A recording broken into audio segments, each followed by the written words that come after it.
Thanks for tuning in to another episode of Shaw Sports and Faith, SSF, and today is a sports-based topic. And what I'm talking about today, and I'm sure you have already seen it in the description of this video, the Los Angeles Clippers dodged a bullet. Yes, sir.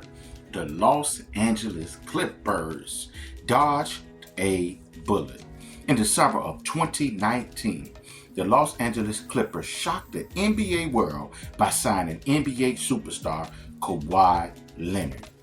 Everyone thought Kawhi, who was an LA native, was going to join LeBron James on the Lakers. Not long after that, the Clippers traded Shai Gilgeous-Alexander, Danilo Gallinari, 5 first-round picks, 4 first-round pick swaps for Paul George. All the NBA so-called experts predicted the Clippers would win their first NBA championship. Unfortunately, the world endured a pandemic which paused the NBA season. Once the season began again, the Clippers looked good. They were definitely looking like future champions. They went up 3-1 against the Denver Nuggets, only to choke the series away in 7 games.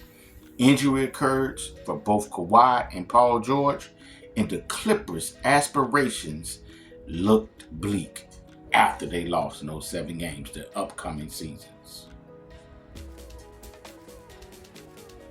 Kawhi, unfortunately, can't seem to stay healthy, which has hindered him from being his absolute best, as well as hurt the Clippers' chances to compete for an NBA championship.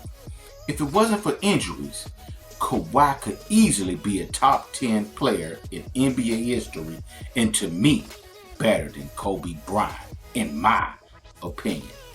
The Clippers probably would have already won a ring by now. They still have a slight chance depending on Kawhi Leonard's health and him playing at a high level. Paul George has been inconsistent in his time with the Clippers when it comes to his production on the court. He has also missed a lot of games because of injuries. Now in hindsight, trading away Shai Gilgeous-Alexander and all those picks for Paul George seem to be one of the worst trades in NBA history. Shai is one of the best basketball players in the game right now, and he looks like he's going to win the league MVP this season, as he was in talks of winning the league MVP last season, but the Joker, being the best player in the league, won it. Paul George, going into the season of 2020-24, Paul was looking for a max contract. Paul George had a pretty good 2023-24 season. Paul George averaged 22.6 points per game, 5.2 rebounds, 3.5 assists, shooting 47 from the field and 41% from 3.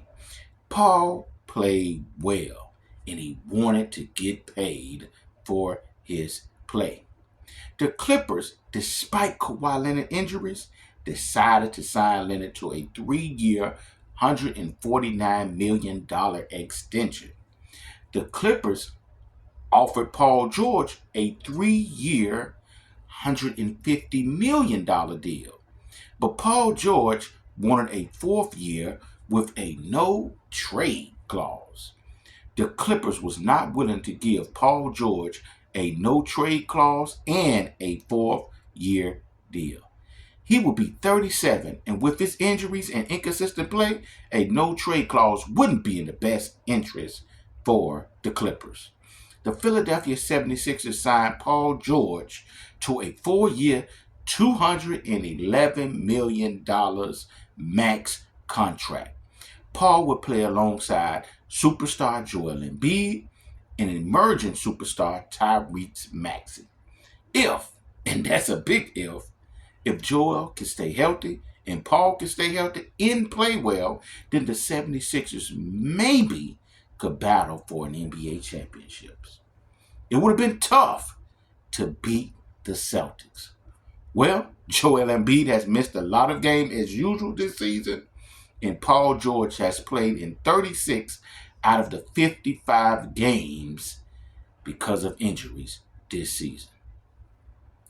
As I am currently making this video, the 76ers are 11 in the East with a 20-35 record. The Clippers are 31-24 and are currently sitting at 6 in the West. Paul George has been an all-star most of his career, or a lot of his career, and he made the all-star team last season. This year, he didn't make it. He averaged 22.6 points per game last season, and this season he's averaging 16 points per game. He shot 47% from the field last season, while he's only shooting 42% from the field this season.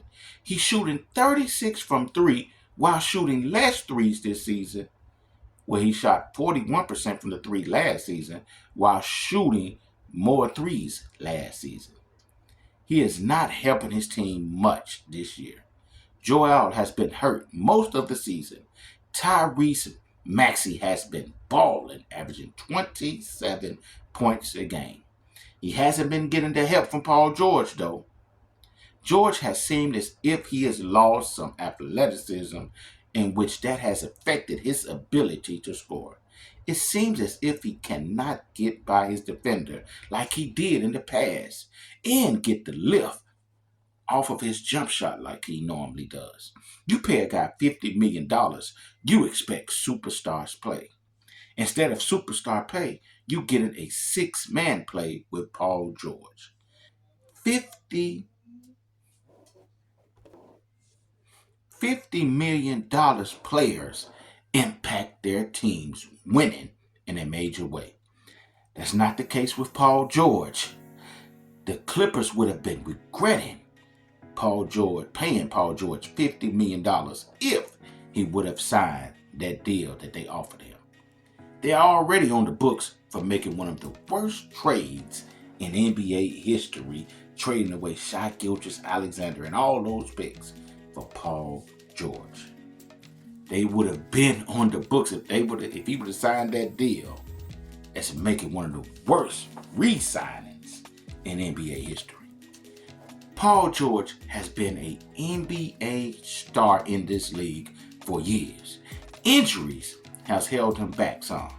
He is also known, as I've said earlier in his career, for playing inconsistent. He has always had the talent, but has lacked having back-to-back good games. At 34 years old, can Paul George get back to playing at an all-star level? Or has Father Time, which has came for everybody who has played throughout the years, already stepped in? I know the 76ers hope that Paul George could get back to their all-star level.